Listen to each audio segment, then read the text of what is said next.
Around Dodge City and in the territory on West, there's just one way to handle the killers and the spoilers, and that's with a U.S. Marshal and the smell of Gunsmoke.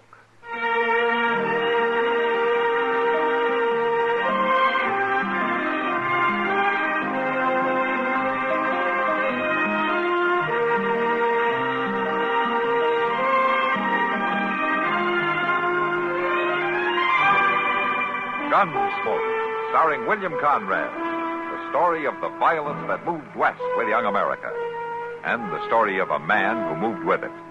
I'm that man, Matt Dillon, United States Marshal. The first man they look for and the last they want to meet. It's a chancy job, and it makes a man watchful and a little lonely.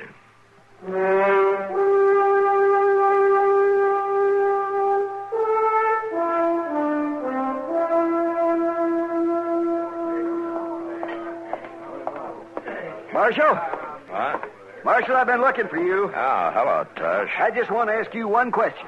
All right, go ahead, ask. Are you not sworn as a matter of bound and duty to uphold law and order in Dodge City? Well, I guess you could put it that way.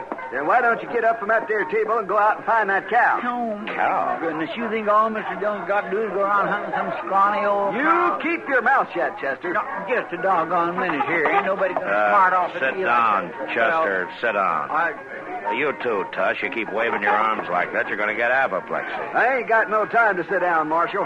I got 1,400 head of cattle over across the river, bawling and a frothing.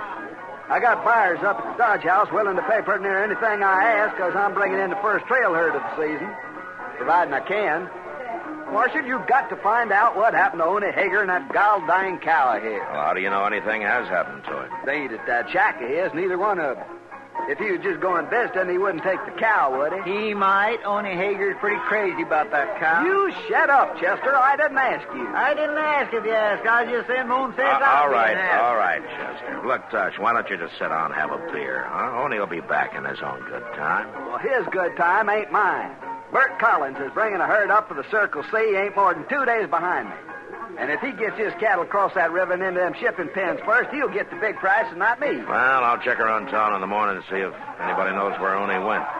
Or to ask his neighbors, they ain't seen him for 4 or 5 days, or the cow either. And, Marshal, I'm reminding you of your sworn duty. My sworn duty doesn't include going out and scouring the countryside for a missing cow, Tush. Not even if there's been foul play done? What are you talking about? That shack of his has tore up something awful, like there was a big fighting ruckus in it. Is that the only reason you think something's happened to Oney, the way the place looks? Marshal, Bert Collins wouldn't stop at nothing to get that herd of his in ahead of me.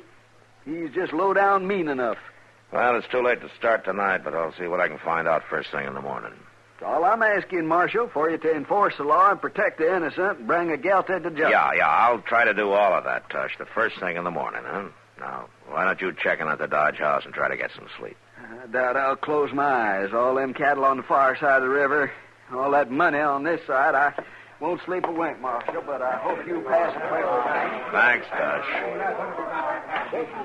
My goodness, Mr. Dillon, all that fuming and fretting over a 16-year-old cow that's so dang skinny her hip bones stick out like a hubs on a wagon wheel. Yeah, but she comes in handy, though, for a job like this.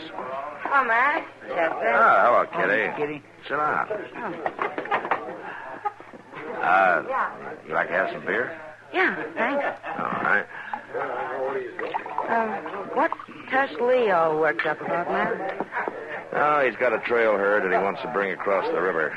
He's pretty upset because he can't find Oney Hager and that cow of his. What's Oney Hager's cow got to do with it? Well, for land's sake, Miss Kitty, everybody knows you got to have a cow or a steer that's a good swimmer, and it'll take the lead if you want to drive a herd across water. Well, I didn't know it. Is that true, Matt? Yeah, that's true. See, a lot of herds have a natural leader or two, and if they'll take to water, the rest of the cattle will follow them across. But you try to force the herd in, the chances are they'll panic, and half of them will drown. Huh. I never heard of it. Oh, Oney Hager makes a lot of money every season just leading the herds across the Arkansas. That old cow of his takes to water like a duck. Well, then it's not a joke. Without that cow, Tush is in trouble.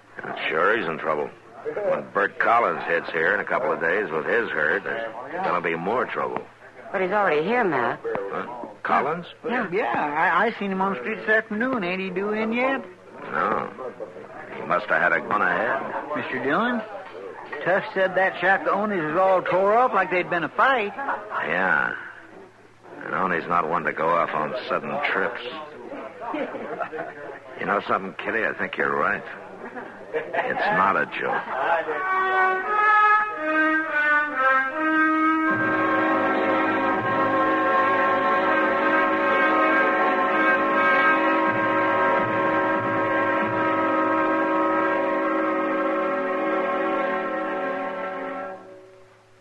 Now, just listen a minute, if you will. I've got a little story to tell you. Well, it's not so little. It's sort of a tall tale. It's about a drought-busting weather conjurer named Feebold Feebleson.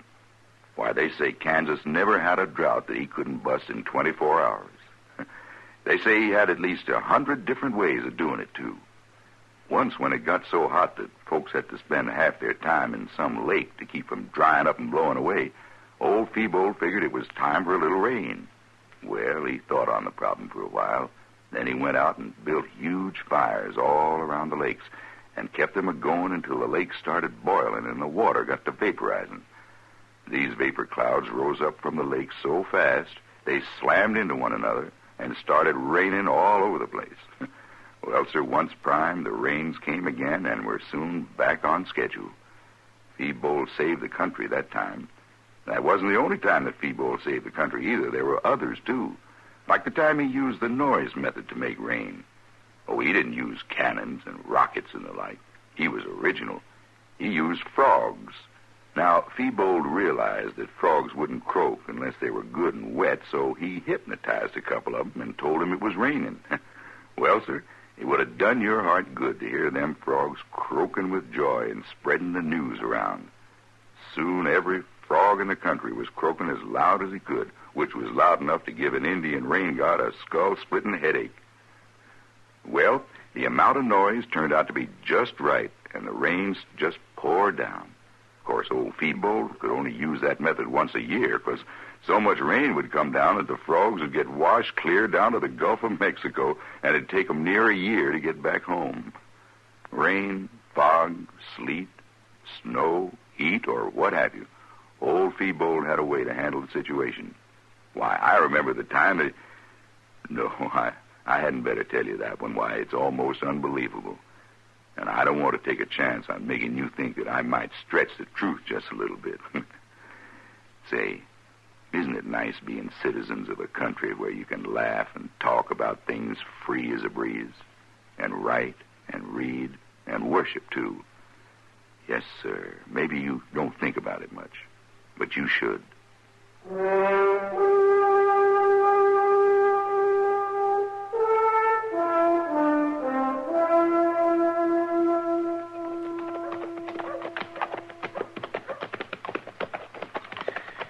It sure is good to get back, Mr. Dillon. I'm terrible hungry. Matt! Oh, Matt! Huh? Wait a minute. Oh, hello, Doc. Oh, Doc. Want to talk to you. All right.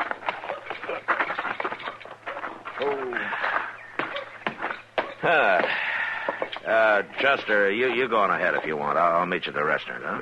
Well, I am feeling pretty empty, Mr. Dillon. Yeah, I'll go on in. I'll see you later, Doc. Yep, right, Chester. What's on your mind, Doc? Well, Matt, what are you planning to do today? Work, same as the other 6 days every week. Work? Oh, work. You mean sitting down there in that jail office with your feet on the desk? No, not today, Doc. I gotta track down a cow. A cow? A cow, that. See, Matt, you come along with me.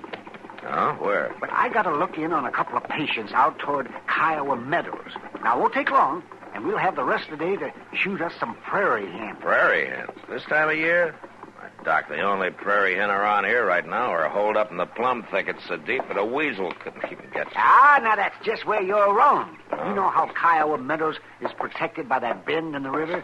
Those high bluffs on the north side there? Oh, yeah.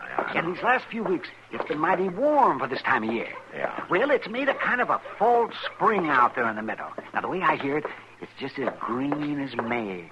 with a stand of young clover coming up there, and wild timothy and buffalo grass, and the prairie hens are just swarming. You know something? That's possible, Doc. I remember something like that happening a few years back. Well, come on, then. Let's get out there and get at it. Oh, Doc, I already told you. I gotta find a cow. What? Are you serious? Yes. I thought that was a joke. I wish it was. Say, you haven't seen anything of Oni Hager, have you? You mean Oni's cow? Uh-huh. Oh, my. That old bag of bones? Well, if that old bag of bones doesn't turn up pretty quick, it's going to cause the worst fight that this town's ever seen. Oh, fight. Now, who'd have bothered to fight over that scrawny old walking carcass, huh? Except Oni, of course. No, not Oni. A couple of pretty tough boys named Bert Collins and Tush Lee. See, Oni's disappeared, and that's the trouble. Tush thinks that Collins has had something to do with it. I'm not too sure, but what he may be right. Eh? Well, what do you mean? Well, Chester and I just got back from a look at Oni's shack this morning. There's been a fight in it, all right. The cook stove's knocked over. Table's smashed. No sign of Oni or the cow anywhere. Oh, well, gee, Matt, maybe he went on a trip. He took his cow along? Oh, no. Say, Matt, if anyone's done something to poor old Oni, they ought to be hung. Well, I feel the same way, Doc. He's got his faults, but he's a harmless old coot, and he never did any hurt to anybody in his whole life. Yeah. It kind of looks like somebody did some hurt to him, though.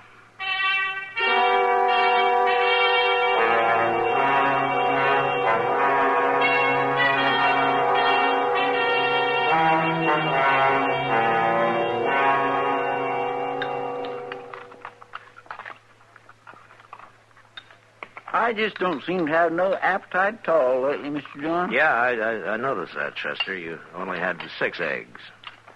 Well, I don't mean I don't eat exactly, but I just don't seem to relish it so much anymore. Oh, I see. Or maybe if you cut down on the quantity a little bit, maybe... No, it ain't that, I don't think. Oh. See, it's just more like I've been feeling poorly lately. Nothing particular, exactly, just kind of sore all over. Tell me something, Chester. You didn't start getting these feelings just a few minutes ago, did you, when I told you about Doc going hunting today?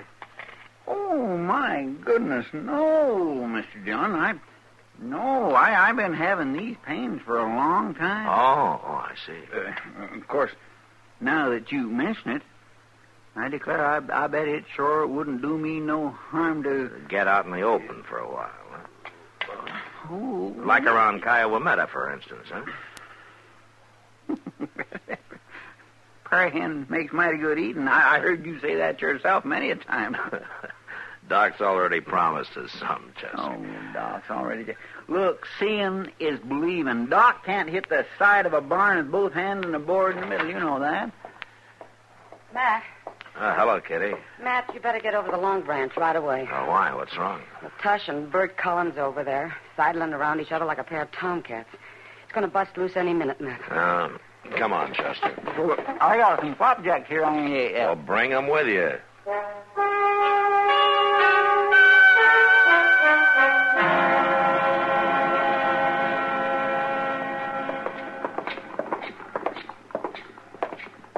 Ain't ought to say nothing about nobody. There they are, Mr. Dillon. Everybody knows what kind of people some people are, and with them kind, proving ain't needed. Well, now, man had never had no friend his whole born days. Should not expect nobody here to agree with him. Matt, if we get another mirror broke Well, I this month, see we it. might as Man well ain't close like up. you. We'll see what we can do, Kitty. You stay here, Chester. Yes, sir. I'm Want some saying you made flapjacks? off with Oni Hager and that cow of his, and more than likely you done him in. Now, that's a lie. And I'm going to break you in pieces for it. Well, you can start whenever you're All ready. right, hold it, both of you. Huh? Well, there's your murderer, Marshal. Do your duty now. Marshal. A man shouldn't ought to go telling lies about somebody, had he? What are you doing in town, Collins? I thought your herd was still a day or so south of the river. Well, I rode in ahead. Wanted to talk to them cattle buyers. Come in to steal that cow and murder Oni Hager. That's what he done. Have you seen Oni, Collins? Why'd I want to see him? I got 2-3 good swimmers in my herd. You gonna arrest him or ain't you, Marshal? I'm afraid I haven't got much reason to, Tush. All right. I'm gonna take the law into my own hands. I wouldn't advise that, Tush. I give you your chance, Marshal. If you ain't gonna do your job, I'm gonna bring my boys into town. We'll do it for you. Tush, come back. Well, now. Crazy fool. A man is going to be attacked. He shouldn't ought to just stand around and do nothing to protect himself, should he? Now, wait a minute, Wait Collins. nothing. I'm going to camp and get some of my boys, Marshal. Doggone old cow sure is causing a lot of trouble, ain't she, Mr. Dillon? Yeah. And it's going to get worse.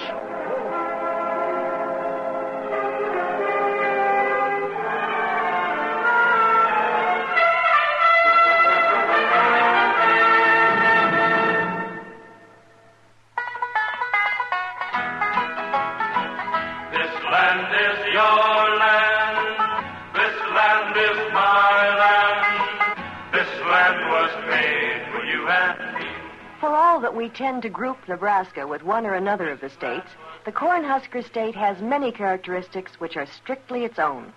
Since 1875, for example, Nebraska has been a debt-free state which preferred to spend 10 years building the Capitol at Lincoln rather than spend money it didn't have. Further, as its name may indicate, corn is its most important crop, and Omaha's stockyards are among the largest in the world. Then there's historic Chimney Rock near Bayard, and the town of Alliance, which was once almost sold by the Burlington Lines Railroad. Many years of tears and Indian wars and hardships such as the grasshopper plague contributed to the words which are engraved upon the Capitol. Honor to pioneers who broke the sods that men to come might live. Nebraskans live by these words, and they live for them.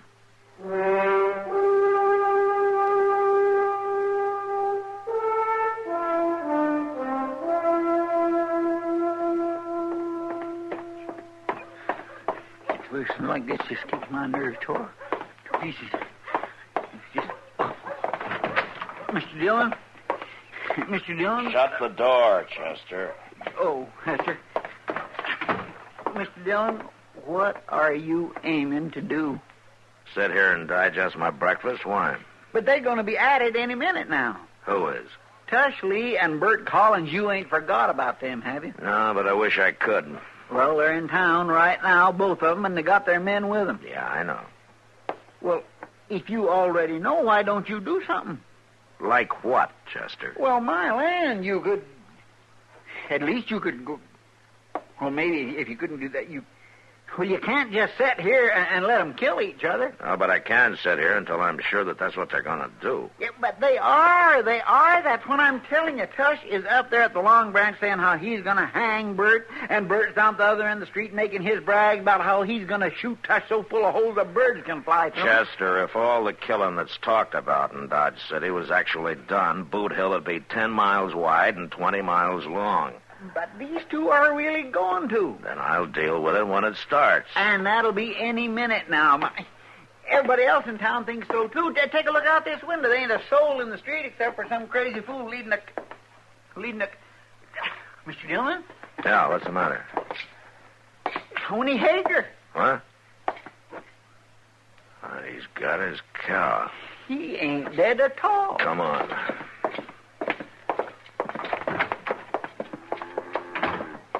Hey, Arnie! Wait up a minute, will you? And look, there's Tush at the door of the Long Branch there. Yeah. There comes Collins and his men. It's him. Morning, Marshal.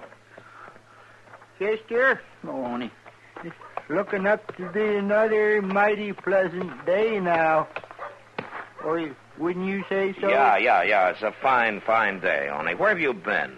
You know, me and Ida Bell here has been up to Kiowa Meadows for a few days. Kiowa Meadows? Oh, my goodness, it's just like spring up there. All new grass and fresh clover, and Ida Bell ain't at nothing but dry feed all winter. It's just done her a world of good. Ain't that right now, dearie? Tosh! What? Come on out here. You too, Collins. And both of you come alone. You had any excitement around town while I've been gone, Marshal? Excitement? Oh, no.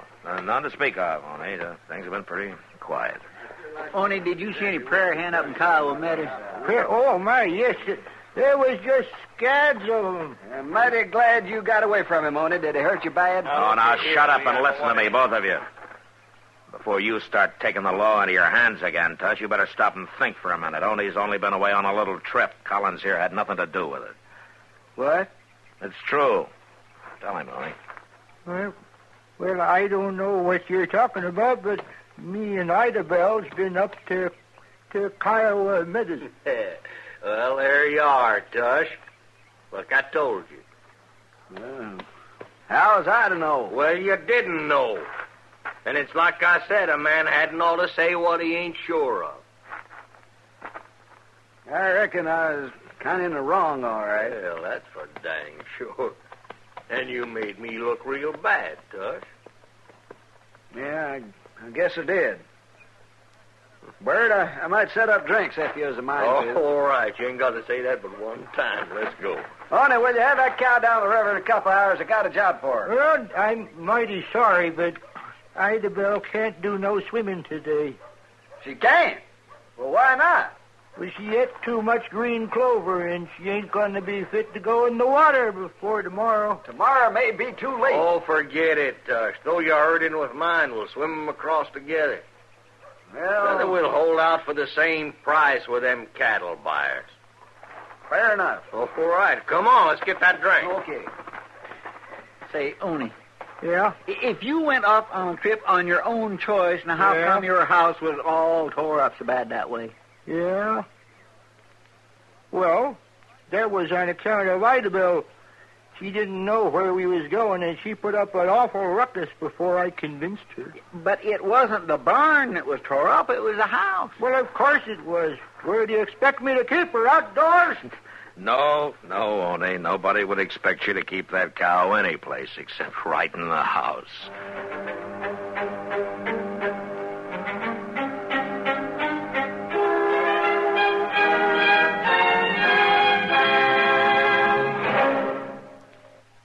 George Walsh speaking.